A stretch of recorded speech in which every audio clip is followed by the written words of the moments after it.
Okay, this episode I'll be talking about a portable generator that Harbor Freight puts out.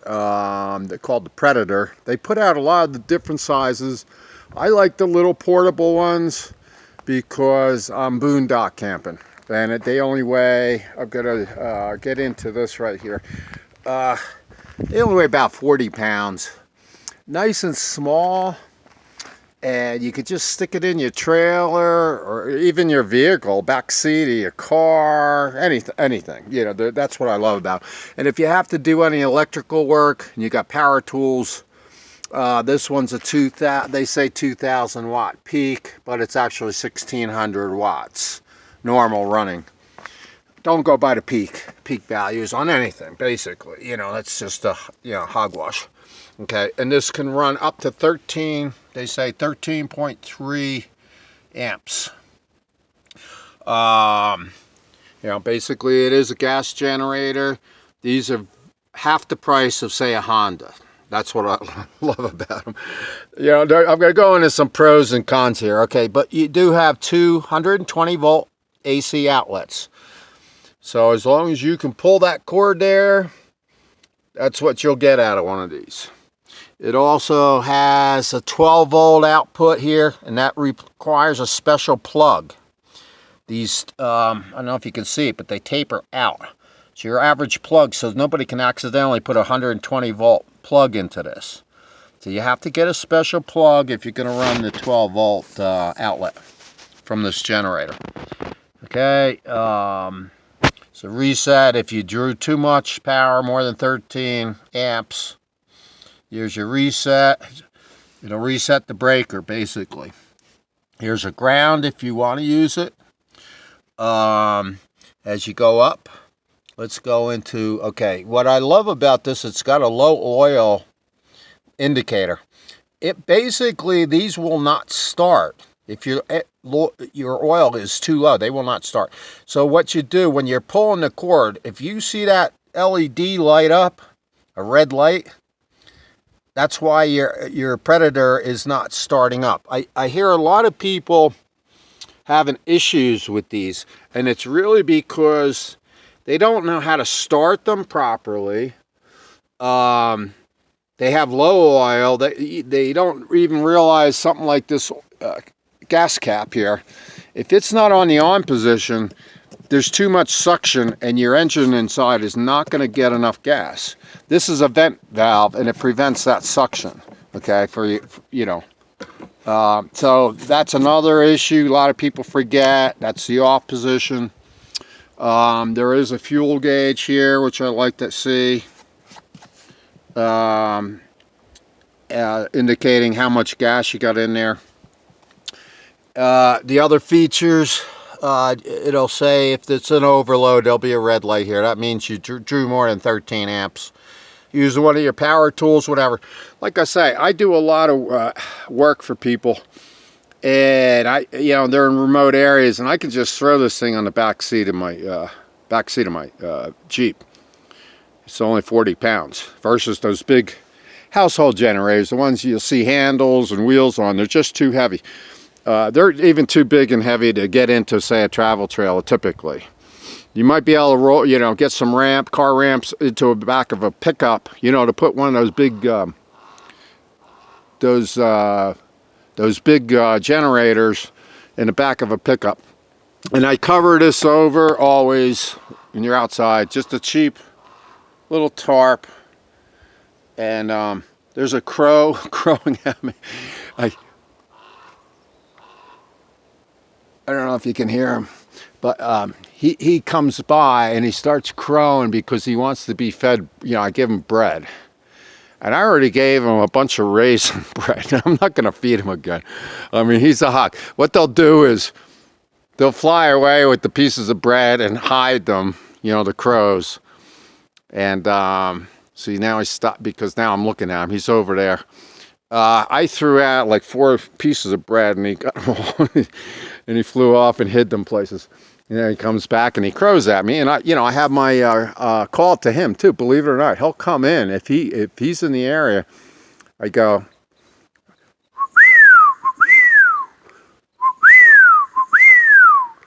And even if he's a quarter mile away, he'll hear that.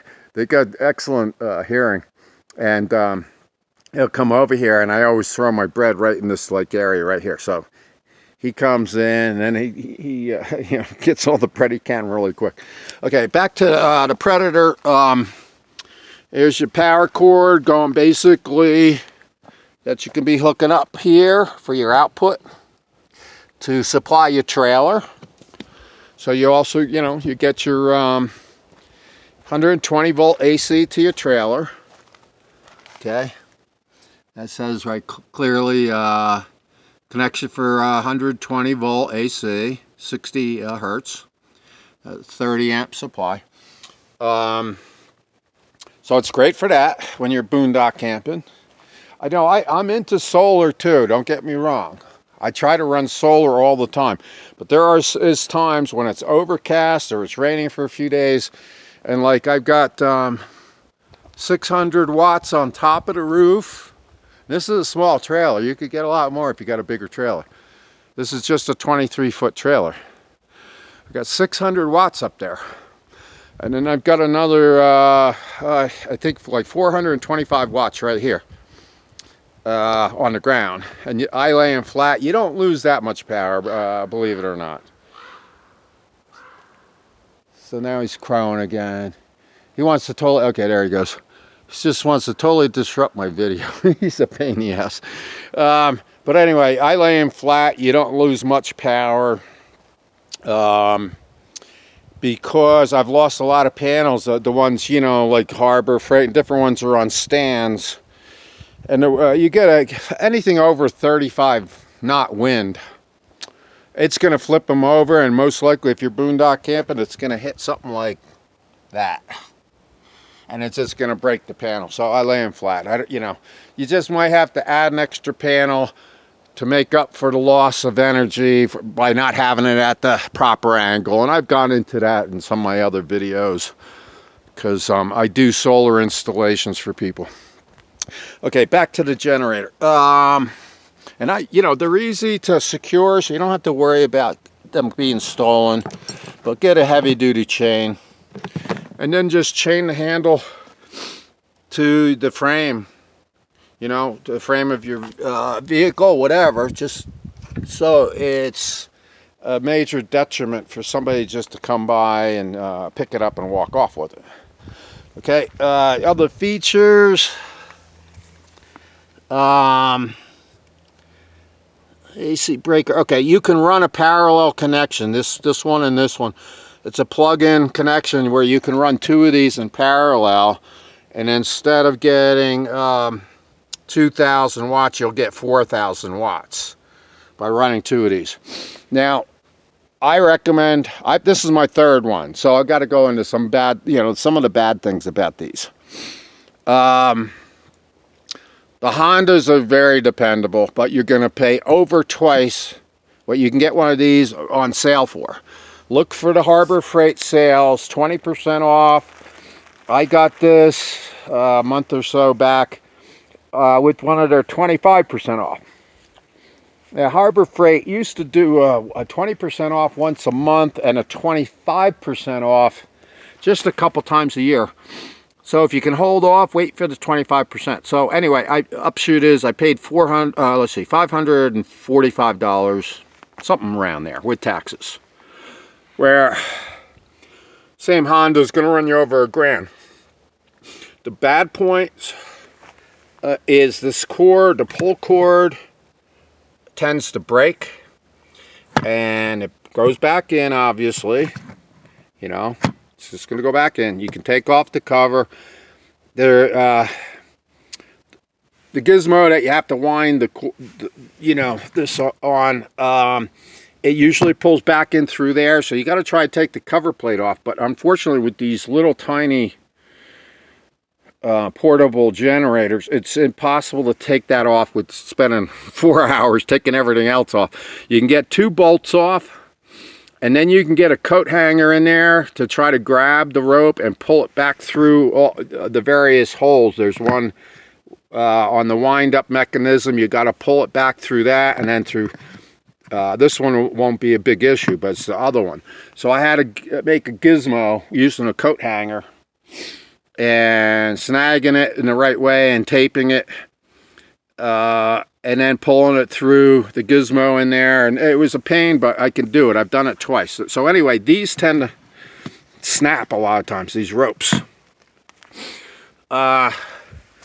And on average, I'd say you might only get 2 years out of one of these. Okay, the other drawback is altitude. Right now, I'm outside camping out in a national forest for free.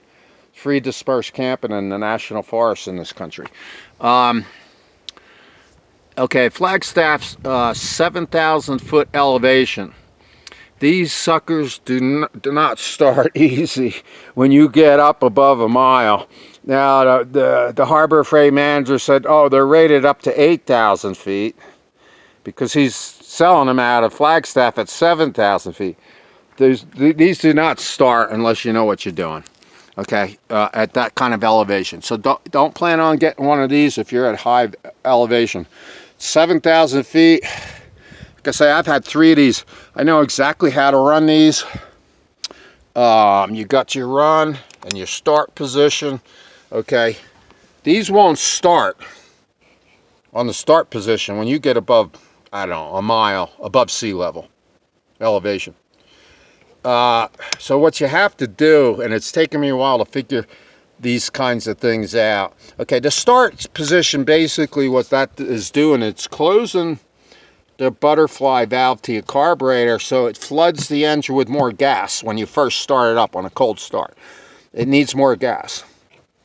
It's not going to start start position when you get up in these high altitudes. Okay, so, but I pull the cord a few times just to get some gas flowing into the carburetor.